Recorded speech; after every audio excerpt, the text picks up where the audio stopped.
আরে অন ভাই, পারবেন পারবেন ভাই, আপনার কাছে সাইডটা কোনো ব্যাপারই না ভাই, আপনি মাইরা আপনি সেন্সির পাওয়ারটা দেখাই দেন। দুরু ভাই, পাগল হইছো নি তুমি? এই বোর্ডে কি 4টা প্লেয়ার মারা পারে কোনোদিন? আরে ভাই এইগুলা তুমি কি বলো ভাই, তোমার তো এয়ন ভাই সম্পর্কে কোনো ধারণা নাই ভাই, 4টা 6টা তো কোনো ব্যাপারই না। আর এয়ন ভাইয়ের কথা কি বলবো ভাই, আমি তখন 4টা 6টা মাইরে দেই ভাই। এয়ন ভাইয়ের তো মারাত্মক সেন্সি ভাই, এয়ন ভাইয়ের কাছ থেকে সেন্সি নিয়ে তো আমি পুরো হ্যাকার হয়ে গেছি ভাই। ভাই এওয়ান যদি এই 4টে প্লেয়ার মারতে পারে, আমি এখনই ওর কাছ থেকে পেট সেলসি কিনবো যাও।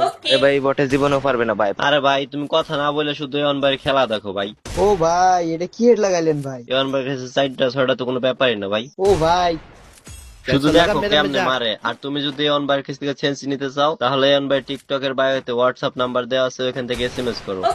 ও ভাই, কেমনে হেড মারে ভাই? এটা তো অসম্ভব ভাই। ভাই আপনার টিকটক আইডির বায়োতে নাকি হোয়াটসঅ্যাপ নাম্বার দেয়া আছে, ওইখান থেকে আপনারা আমি হোয়াটসঅ্যাপে এসএমএস করতেছি। আপনি আমার সেলসিটা দেন, আমার ফোনের জন্য নিব, কত টাকা দিতে হবে? টিকটকের বায়োতে হোয়াটসঅ্যাপ নাম্বার দেওয়া আছে, ওখান থেকে এসএমএস করো। খুবই কম টাকায় এয়ন ভাই সেন্সি সেল করে।